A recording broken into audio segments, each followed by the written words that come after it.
नमस्कार।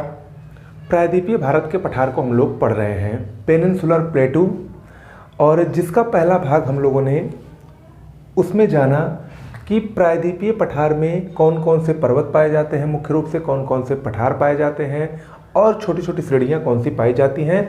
एक समग्र अध्ययन हम लोगों ने पहले पार्ट में किया। आज इसका दूसरा पार्ट होगा और दूसरे पार्ट में अब आज हम एक एक करके प्रमुख पर्वतों को, प्रमुख पठारों को डिस्कस करने वाले हैं। लेकिन अगर आपने अब तक इसका पहला वीडियो नहीं देखा है तो आप लोग इसका पहला वीडियो ज़रूर देख लीजिए, क्योंकि अगर आप लोगों ने पहला वीडियो नहीं देखा तो आपको दूसरा वीडियो समझ में नहीं आएगा, क्योंकि इसका जो कॉन्सेप्ट है वो पहले वीडियो में ही समाहित है। उसी में बताया गया है कि ये जो प्रायद्वीपीय भारत का पठार है ये कैसे निर्मित हुआ, इसमें कौन सी प्रमुख पर्वत हैं, कौन से पर्वत का निर्माण कैसे हुआ, ये सब जानकारी आपको पहले वीडियो में मिलेगी, तो इसलिए पहला वीडियो ज़रूर देखिएगा। तो आइए शुरुआत करते हैं। आज हम एक एक पहाड़ियों को देखेंगे। सबसे पहले स्टार्ट करते हैं उत्तर से ही। उत्तर से सबसे पहले हम लोग अरावली पर्वत के बारे में चर्चा करते हैं। तो आज का जो पहला टॉपिक है वो है अरावली पर्वत, अरावली माउंटेन्स, या जिसको अरावली पर्वत कहा जाता है। अरावली पर्वत विश्व के प्राचीनतम पर्वतों में से एक है। आप चाहे तो लिख भी सकते हैं इसको, जो मैं बोल रहा हूँ आप लोग हेडिंग डालिए अरावली पर्वत और उसमें लिख सकते हैं अरावली पर्वत विश्व के प्राचीनतम पर्वतों में से एक है, यानी ये विश्व का सबसे पुराना पर्वत है। साथ ही प्राचीनतम होने के साथ साथ यह एक अवशिष्ट पर्वत है, यह एक अवशिष्ट पर्वत है। अब मैं आपको अवशिष्ट पर्वत बताऊं उसके पहले मैं आपको पर्वतों के जो कुछ प्रमुख इंपॉर्टेंट प्रकार होते हैं जो आपको पूरे भारत के भूगोल में, विश्व भूगोल में पढ़ने को मिलेंगे, उसको मैं आपको बता देता हूं। देखिए, पर्वत को हम मुख्य रूप से 3 भागों में बांटते हैं जो आपके पढ़ने के लिए इम्पोर्टेंट है और मेरे पढ़ाने के लिए इम्पोर्टेंट है। अगर हम पर्वत को देखें, यहाँ पर आप लोग पहले समझ लें पर्वत जिसको माउंटेन कहा जाता है, तो यहाँ पर पर्वत को हम जो पहला प्रकार है उसको वलित पर्वत, वलित पर्वत आप लोगों ने नाम सुना होगा, वलित पर्वत, या इसको फोल्डेड माउंटेन कहते हैं, इसको फोल्डेड माउंटेन कहा जाता है। ठीक है, ये नवीन पर्वत होते हैं। जो वलित पर्वत है या फोल्डेड माउंटेन है, इनको नवीन या नए पर्वत कहा जाता है।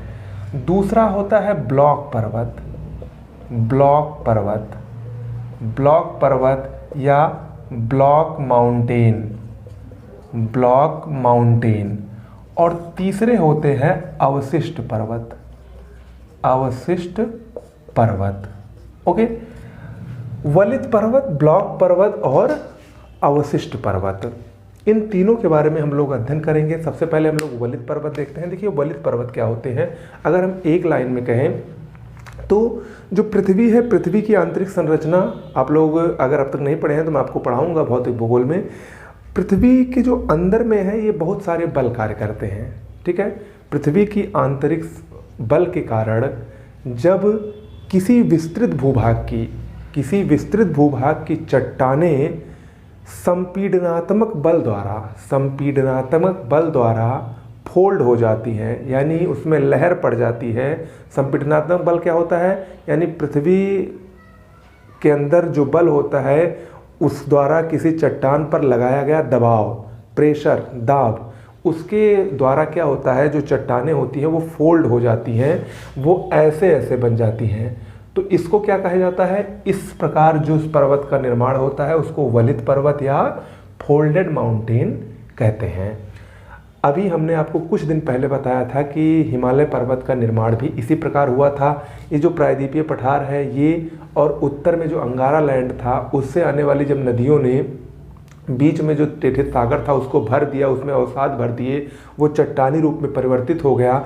तो जब ये कालांतर में ये प्रायद्वीपीय भारत का पठार जब ऊपर की तरफ उठा तो यहाँ पर जो चट्टानें थीं वो इसको सहन नहीं कर पाई और उसमें इस प्रकार से फोल्ड नुमा आकृति बन गई, जिसको वलित पर्वत या मोड़दार पर्वत, मोड़दार भी नाम है, या फोल्डेड माउंटेन कहा गया। दुनिया के जितने भी बड़े पर्वत हैं जिनके बारे में आप जानते हैं, चाहे वो हिमालय पर्वत हो, रॉकी पर्वत हो, एटलस पर्वत हो, एंडीज पर्वत हो, या और भी ढेर सारे पर्वत हैं, वो सब क्या हैं? वो सब वलित पर्वत या फोल्डेड माउंटेन या मोड़दार पर्वत की ही उदाहरण है। ओके, तो ये हो गया वलित पर्वत। दूसरा है ब्लॉक पर्वत। अभी ब्लॉक पर्वत भी आएगा, इसीलिए मैंने सोचा कि आप सबको एक साथ ही बता दूं। ब्लॉक पर्वत इसका उल्टा है।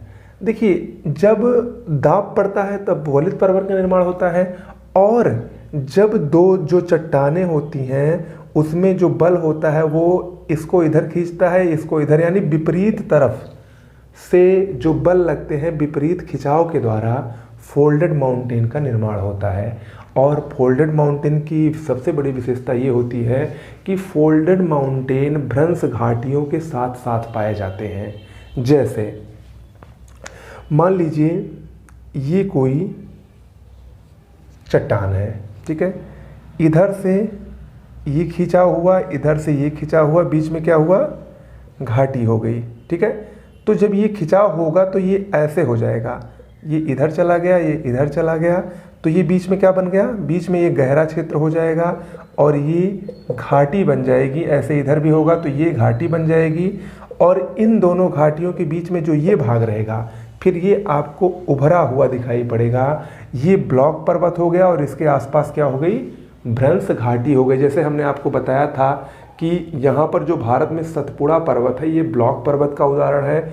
इधर देखिए इसके, ये नर्मदा नदी है, ये तापी नदी है, यानी ये दोनों भ्रंश घाटियों में बहने वाली नदी है, और ये क्या है? ब्लॉक पर्वत है। यानी जब दो नदी घाटियाँ ऐसे हो जाती हैं तो उसके बीच में जो भाग होता है वो अपने आप उभर कर आ जाता है, नीचे नीचे गहरा हो जाता है। आप लोग कल्पना करके देखिए, दो किनारे किनारे गहरे हो गए तो बीच में जो दीवार है वो कुछ उभरा हुआ उठा हुआ भाग होता है, उसी को ब्लॉक माउंटेन कहते हैं। विश्व का सबसे बड़ा ब्लॉक माउंटेन, ब्लॉक पर्वत कौन सा है? सियरा नेवादा, जो कि अमेरिका के कैलिफोर्निया राज्य में स्थित है। जब हम वर्ल्ड ज्योग्राफी पढ़ाएंगे तो आपको बताएंगे। इसके अलावा भारत में सतपुड़ा पर्वत भी ब्लॉक पर्वत का उदाहरण है। ओके, 2 के बाद तीसरा पर्वत आता है अवशिष्ट पर्वत। देखिए, अवशिष्ट नाम से ही पता है कि पहले जो ये अवशिष्ट पर्वत थे, पहले बहुत ऊंचे ऊंचे पर्वत रहे होंगे, बहुत बड़े बड़े पर्वत रहे होंगे, जिनको हम वलित पर्वत या ब्लॉक पर्वत की श्रेणी में, ब्लॉक नहीं वलित पर्वत की श्रेणी में कह सकते हैं। ये बहुत ऊंचे ऊंचे पर्वत रहे होंगे, लेकिन कालांतर में हवा द्वारा, नदियों द्वारा इनका अपरदन और निक्षेपण करके वर्तमान में ये बिल्कुल पठार नुमा आकृति के रूप में बचे हैं, यानी एकदम प्लेन जैसे हो गए हैं, अवशिष्ट रूप में बचे हैं। इनको ही अवशिष्ट पर्वत कहा जाता है। भारत में अरावली पर्वत अवशिष्ट पर्वत का सबसे बड़ा उदाहरण है, ठीक है। इसके अलावा अफ्रीका में भी हैं, अमेरिका में भी हैं, हम आपको बताएंगे जब वर्ल्ड ज्योग्राफी पढ़ाएंगे। ओके, तो उम्मीद करते हैं कि आप लोगों ने जो पर्वतों की 3 श्रेणियां हैं इसके बारे में समझ लिया होगा, ठीक है। चलिए अब हम आते हैं अपने टॉपिक की तरफ। ये जब बताना इंपॉर्टेंट था क्योंकि अभी आगे ब्लॉक पर्वत भी आएगा, तो आपका कॉन्सेप्ट डेवलप करना ज़रूरी है। तो हम बात कर रहे थे अरावली पर्वत की। तो यहाँ पर जो पहला मैंने पॉइंट आपको लिखवाया या बताया वो यही है कि अरावली पर्वत विश्व की सबसे प्राचीनतम पर्वत श्रेणी है, जो वर्तमान में अवशिष्ट रूप में बची है, यानी अवशिष्ट मात्र बची है। अरावली पर्वत, ये यहाँ पर देखिए, अरावली पर्वत गुजरात के पालनपुर से लेकर अजमेर राजस्थान होते हुए दिल्ली में एक स्थान है मजनू का टीला, वहाँ तक फैली हुई श्रेणी है। यानी गुजरात, राजस्थान और दिल्ली में मुख्य रूप से अरावली पर्वत का विस्तार पाया जाता है, और ये गुजरात से लेकर राजस्थान और दिल्ली होते हुए लगभग 800 किलोमीटर लंबी पर्वत श्रृंखला है। ओके, अरावली पर्वत की सबसे अधिक लंबाई राजस्थान में पाई जाती है, और राजस्थान में ही अरावली पर्वत का सर्वोच्च शिखर, जिसका नाम गुरु शिखर है या सर्वोच्च चोटी इसको हम कह लें, तो गुरु शिखर अरावली पर्वत की सर्वोच्च चोटी है, जो कि राजस्थान के माउंट आबू में स्थित है। माउंट आबू आप लोग सुने होंगे, अच्छे से जानते होंगे। माउंट आबू में ही राजस्थान में अरावली पर्वत की सर्वोच्च चोटी गुरु शिखर स्थित है। इसके अलावा जैनों का प्रसिद्ध मंदिर जिसको दिलवाड़ा के जैन मंदिर के नाम से जाना जाता है, वो भी अरावली श्रेणी में ही गुरु शिखर में स्थित है। ओके, अरावली पर्वत के बारे में अगर हम और बात करें तो अरावली पर्वत की जो ऊंचाई है वो दक्षिण से उत्तर की तरफ जैसे जैसे आप बढ़ेंगे तो इसकी ऊंचाई कम होती चली जाएगी। यानी ये गुजरात में अधिक ऊंची है, राजस्थान में उससे कम ऊंची है, और दिल्ली पहुंचते पहुंचते ये एकदम समतल हो जाती है, एकदम प्लेन के रूप में हो जाती है। तो इस प्रकार से दक्षिण से उत्तर अरावली पर्वत की ऊंचाई कम होती रहती है। ओके, तो इतना आपको अरावली पर्वत के बारे में जानना है। ओके, लिख लिया होगा, उम्मीद करते हैं कि समझ में आया होगा। ठीक है, देखिए अगर आप लोग इसको अच्छे से पढ़ना चाहते हैं तो मेरी नोट्स आप ले लीजिए, ज्योग्राफी के नोट्स लेकर या कंप्लीट नोट्स लेकर। इस समय ऑफर भी चल रहा है, बहुत ही कम प्राइस में मिल रही है। डिस्क्रिप्शन बॉक्स में मोबाइल नंबर दिया गया है, तो अगर आप उसको लेकर उसको देखते रहेंगे, साथ में पढ़ते रहेंगे, तो निश्चित रूप से सबसे ज़्यादा समझ में आपको आएगा। ओके, तो उम्मीद करते हैं कि अरावली पर्वत के बारे में आप लोगों ने इतना पढ़ लिया होगा और इम्पोर्टेंट जो बातें थी वो लिख ली होंगी। अब दूसरा हम लोग पढ़ेंगे, दूसरा है मालवा का पठार। दूसरा टॉपिक है जो कि प्रायद्वीपीय पठार में ही है, मालवा का पठार। यहाँ पर देखिए मालवा का पठार, ये देखिए बना है। मालवा पठार की अगर हम बात करें तो मालवा का पठार अरावली पर्वत के दक्षिण में और विंध्याचल पर्वत के उत्तर में स्थित है। ये देखिए यहाँ पर अगर हम इसको कुछ दूसरे प्रकार से कहें तो इस प्रकार भी कह सकते हैं कि मालवा का पठार विंध्याचल और अरावली पर्वत के मध्य में स्थित एक ज्वालामुखी लावा से निर्मित पठार है। ज्वालामुखी लावा से निर्मित का मतलब क्या है? देखिए, जब पृथ्वी के अंदर से ज्वालामुखी का उद्गार होता है तो उसके अंदर से मैग्मा निकलता है। ठीक है, मैग्मा निकलता है जो पृथ्वी पर पहुंचकर धीरे धीरे ठंडा हो जाता है, और जब वो ठोस होता जाता है तो चट्टानों का रूप ले लेता है, और उन चट्टानों से निर्मित जो चट्टान होती है, उस लावा से निर्मित जो चट्टान होती है, उसको बेसाल्ट चट्टान कहा जाता है, और उससे निर्मित भूभाग ज्वालामुखी से निर्मित भूभाग कहा जाता है, लावा से निर्मित भूभाग कहा जाता है। तो ये जो मालवा का पठार है ये मुख्य रूप से ज्वालामुखी लावा द्वारा निर्मित पठार है, बेसाल्ट चट्टानों द्वारा निर्मित पठार है। और ये जो लावा से निर्मित पठार या चट्टानें होती हैं ये काली मिट्टी का प्रचुर स्रोत होती हैं। काली मिट्टी का ये प्रचुर स्रोत है मालवा पठार। मुख्य रूप से इसकी उपस्थिति अगर देखा जाए तो मध्य प्रदेश में ही पाई जाती है, और चूंकि मालवा पठार काली मिट्टी का प्रचुर स्रोत है इसीलिए यहाँ पर सोयाबीन की प्रचुर मात्रा में खेती होती है। इसीलिए मालवा का सोना सोयाबीन को ही कहा जाता है। ठीक है, मालवा का सोना सोयाबीन को कहा जाता है। ओके, मालवा पठार से यहाँ पर देखिए दो नदियाँ निकल रही हैं। एक्चुअली तीन नदियाँ निकलती हैं, लेकिन हमने तीसरी बनाई नहीं है जो कि उतनी इम्पोर्टेंट नहीं है जितनी दो नदियाँ हैं। और इन दो नदियों को अगर आप देखें तो ये दोनों यमुना की सहायक नदियाँ हैं। इसमें ये पहली चंबल है और दूसरी बेतवा है। चंबल और बेतवा नदियों का उद्गम मालवा के पठार से ही होता है। ओके, इसके अलावा जो तीसरी नदी है उसका नाम है काली सिंध। अब देखिए, ये जो मालवा का पठार है यहाँ पर जो चंबल नदी है, चंबल नदी अपने बीहड़ों के लिए बहुत ही प्रसिद्ध है। आप लोग फिल्मों भी नाम सुने होंगे, चंबल के डाकू, अक्सर फिल्मों में नाम सुने होंगे। तो चंबल के डाकू क्यों? देखिए, चंबल में जो ये बीहड़ हैं वो छुपने के आदर्श स्थान हैं। वहाँ पर ये जो चंबल नदी है इसने अपने मार्ग को इतना ज़्यादा अपरदित कर दिया है, इतना ज़्यादा काट छांट दिया है कि वो एकदम बीहड़ के रूप में परिवर्तित हो गए हैं। वो बीहड़ के रूप में परिवर्तित हो गए हैं, और इसने जो ये काट छांट की है ऐसे ऐसे करके जो पूरा काट छांट दिया है, इसको अवनालिका अपर्दन कहते हैं। तो जो चंबल नदी है ये अपने अवनालिका अपर्दन के लिए बहुत ही प्रसिद्ध है। इसने पूरा चंबल क्षेत्र को, जो मालवा का क्षेत्र है, उसको बीहड़ में परिवर्तित कर दिया है, जिसको हम लोग अवनालिका अपर्दन के नाम से जानते हैं। ठीक है, तो इतना आपको मालवा के पठार के बारे में जानना जरूरी था। हाँ, इतना हमें लग रहा है सफिशिएंट है मालवा के पठार के बारे में। आगे आते हैं, तीसरी जो श्रेणी है वो है विंध्याचलवर पर्वत।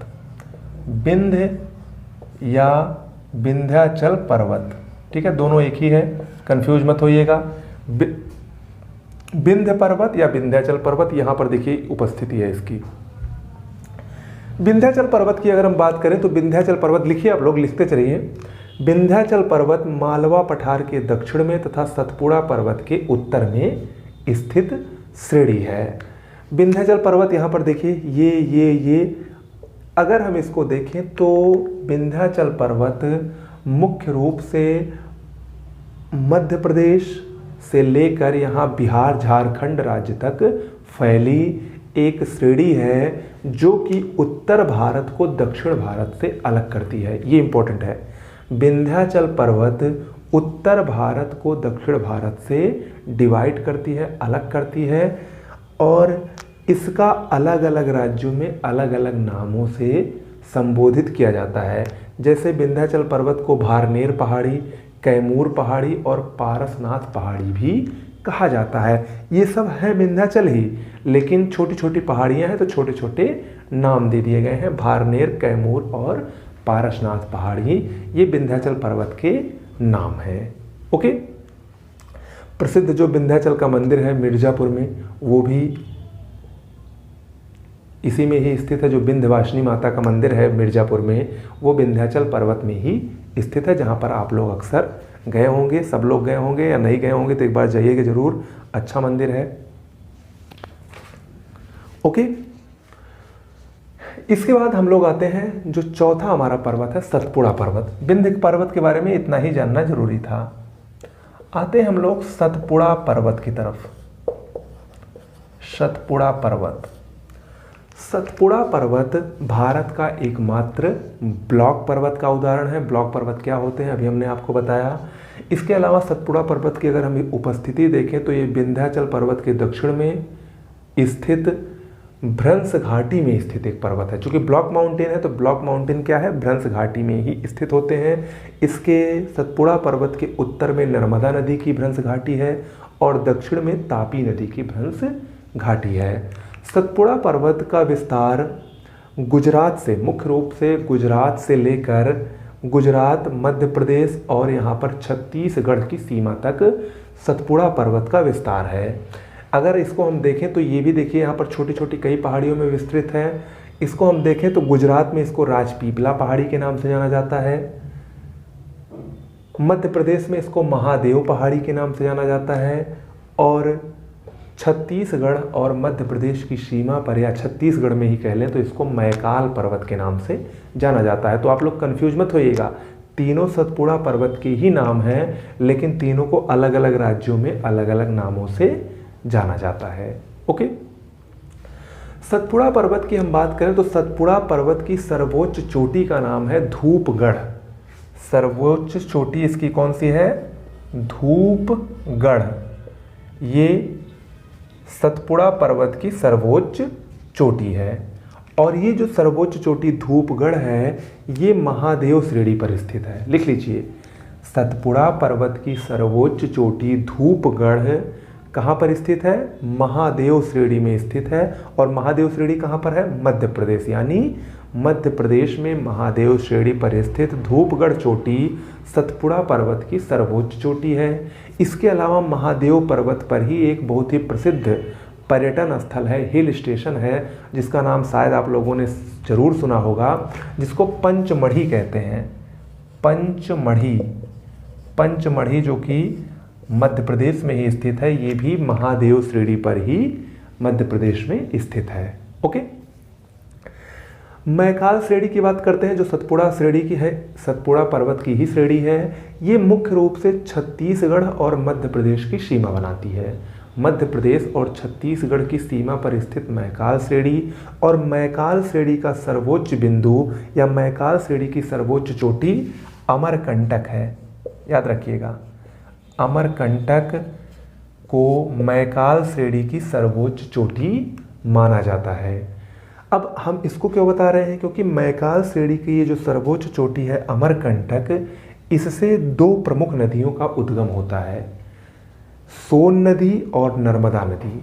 सोन नदियाँ और नर्मदा नदियों का उद्गम अमरकंटक श्रेणी से ही होता है और ये मैकाल पर्वत की या मैकाल श्रेणी की सर्वोच्च चोटी है।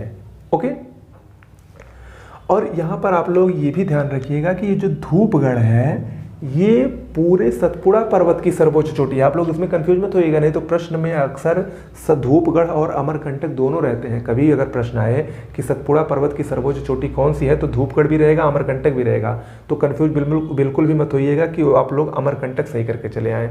देखिए, अगर हम देखें तो धूपगढ़ की जो ऊंचाई है वो लगभग 1100 से 1200 मीटर के आसपास है और इसकी ऊंचाई लगभग 1000 मीटर के आसपास है। तो दोनों में वैसे भी धूपगढ़ ऊंची हुई तो धूपगढ़ पूरे सतपुड़ा पर्वत की सर्वोच्च चोटी होगी और यही सही भी है। ओके, तो आप लोग इतना इसको जरूर ध्यान में रखिएगा।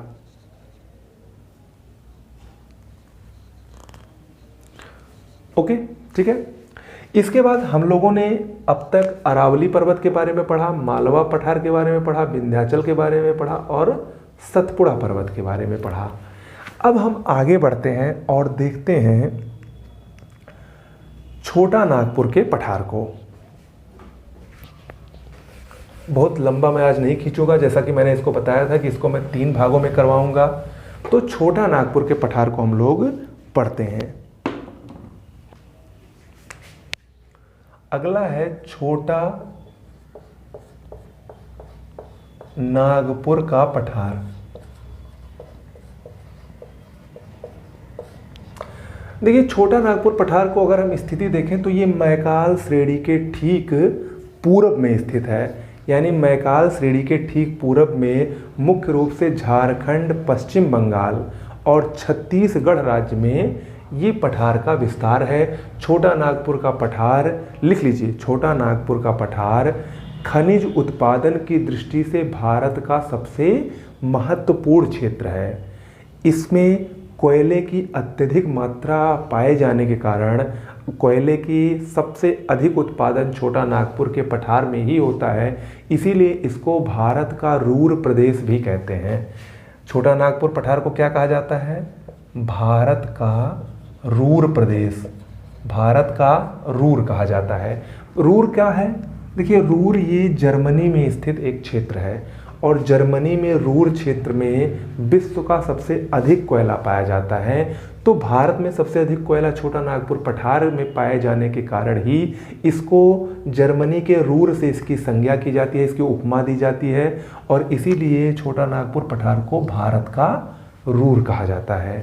ठीक है, तो छोटा नागपुर पठार ये मुख्य रूप से आप लोग लिखेंगे कि छत्तीसगढ़, झारखंड और पश्चिम बंगाल राज्य में स्थित खनिज उत्पादन, खनिज संसाधन की दृष्टि से सबसे महत्वपूर्ण पठार है। ओके, छोटा नागपुर पठार की अगर हम बात करें तो छोटा नागपुर पठार से 2 नदियों का उद्गम होता है जो कि दोनों बहुत ही महत्वपूर्ण नदी हैं। छोटा नागपुर पठार से पहली जो नदी निकलती है वो है दामोदर नदी। दामोदर नदी, दामोदर नदी और दूसरी नदी जो निकलती है वो स्वर्ण रेखा नदी, स्वर्ण रेखा नदी। तो आप लोग लिखेंगे कि छोटा नागपुर के पठार से 2 प्रमुख नदियों का उद्गम होता है, दामोदर नदी और स्वर्ण रेखा नदी। दामोदर नदी ये भी भ्रंश घाटी में बहने वाली नदी है। दामोदर नदी भी भ्रंश घाटी में बहने वाली नदी है। तो यहाँ पर देखिए, दामोदर नदी जिसको जो बंगाल का शोक कहलाती है, आप लोग अक्सर पढ़े होंगे इसको। जब मैं नदियों का चैप्टर इसके बाद शुरू करूँगा तो आपको सब विस्तार से पढ़ाऊँगा, डोंट वरी। आप लोग मुझसे ज्योग्राफी पढ़ रहे हैं तो आपको सब कुछ पढ़ने को मिलेगा, कुछ भी नहीं छूटेगा। लेकिन अभी आप लोग इतना जान लीजिए कि दामोदर नदी भ्रंश घाटी में बहती है। तो इस प्रकार अब तक हम लोगों ने कितनी नदियों को जाना जो भ्रंश घाटी में बहती हैं? 3 नदियों को जाना। पहली अभी थोड़ी देर पहले जब मैं सतपुड़ा पर्वत पढ़ा रहा था तो यहाँ पर नर्मदा नदी और तापी नदी, नर्मदा नदी, तापी नदी यानी ताप्ती नदी, नर्मदा नदी, ताप्ती नदी और दामोदर नदी, ये 3 नदियाँ भ्रंश घाटी में बहने वाली नदियाँ हैं। इसको आप लोग जान लेंगे। और भारत में यही जो मुख्य 3 नदियां हैं यही भ्रंश घाटी में बहती हैं। ओके, दामोदर नदी और स्वर्णरेखा नदी, स्वर्णरेखा नदी का भी उद्गम छोटा नागपुर के पठार से ही होता है। बात करें दामोदर नदी की, तो दामोदर नदी छोटा नागपुर पठार को 2 बराबर भागों में बांटती है। छोटा नागपुर के पठार को दामोदर नदी 2 बराबर भागों में बांटती है। उत्तर में जो ये भाग है, उत्तर में जो भाग है और दक्षिण में जो भाग है, इसको 2 स्पेशल नामों से जाना जाता है। उत्तर में जो भाग है उसको हजारीबाग का पठार कहते हैं। यहाँ पर देखिए, मैं आपको बता दे रहा हूँ, जो दामोदर नदी छोटा नागपुर के पठार से निकलती है वो छोटा नागपुर पठार को 2 भागों में बांटती है। तो यहाँ पर जो उत्तर में है, उत्तर में इसको हजारीबाग का पठार कहा जाता है, हजारीबाग पठार। ओके, और जो दक्षिण में है, दक्षिण का जो भाग है उसको रांची का पठार कहा जाता है। रांची, झारखंड के रांची में मुख्य रूप से स्थित होने के कारण इसको रांची का पठार दक्षिण वाले को कहा जाता है। और ये जो रांची का पठार है ये समप्राय मैदान का उदाहरण है। समप्राय मैदान, समप्राय मैदान क्या होते हैं? ऐसे मैदान जो बिल्कुल प्लेन होते हैं, उसमें ऊबड़ खाबड़ या ऊंचे ऊंचे चट्टानी टीले नहीं पाए जाते हैं, उनको समप्राय मैदान कहा जाता है। उनको समप्राय मैदान कहा जाता है। अतः रांची का पठार, इसमें भी इसी प्रकार की स्थिति है, इसलिए इसको समप्राय मैदान कहा जाता है और ये समप्राय मैदान का उदाहरण है।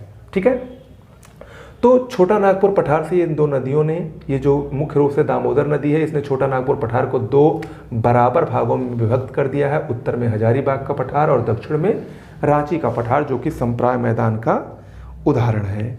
ठीक है, इतना आपको छोटा नागपुर के पठार में पता करना था। छोटा नागपुर पठार के ठीक उत्तर पूर्व में आप लोग यहाँ पर एक पहाड़ी देख रहे होंगे, राजमहल पहाड़ी। राजमहल पहाड़ी ये मुख्य रूप से पश्चिम बंगाल और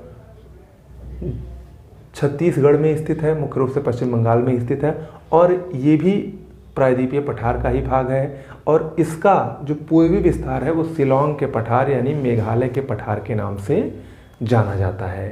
ओके, तो आज हम लोग इतना ही करते हैं। अभी हमको इस प्रायद्वीपीय भारत के पठार में 3 चीज़ें और पढ़नी है।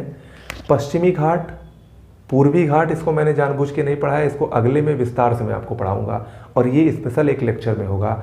और इधर शिलांग का पठार, हालांकि उसके बारे में हम पढ़ चुके हैं, लेकिन एक बार फिर से आपको क्विक रिवीजन के तौर पर शिलांग या मेघालय का पठार, पूर्वी घाट, पश्चिमी घाट और छोटी छोटी पहाड़ियाँ जो हैं, जो गुजरात में पाई जाती हैं या उड़ीसा में पाई जाती हैं या महाराष्ट्र में पाई जाती हैं, जो कि परीक्षा में अक्सर आती हैं, उसको मैं आपको लिखवा दूंगा। तो उम्मीद करते हैं कि आज आपने जो पढ़ा वो आपको अच्छे से समझ में आया होगा।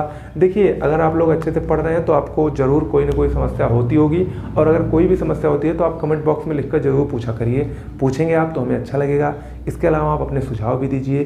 कुछ हमसे बेहतर करने की अगर आपको उम्मीद है तो आप उसको भी सुझाव के रूप में ज़रूर दीजिए। मैं और भी बेहतर बनाने की कोशिश करूंगा। लेकिन साथ ही साथ अच्छे से पढ़िए। चैनल को अब तक सब्सक्राइब नहीं किया, सब्सक्राइब कर लें और नोट्स को ज़रूर ले लीजिए। नोट्स लेकर पढ़ेंगे तो निश्चित रूप से आपको 100% एक बार में ही समझ में आएगा। मिलते हैं अगले वीडियो में। नमस्कार।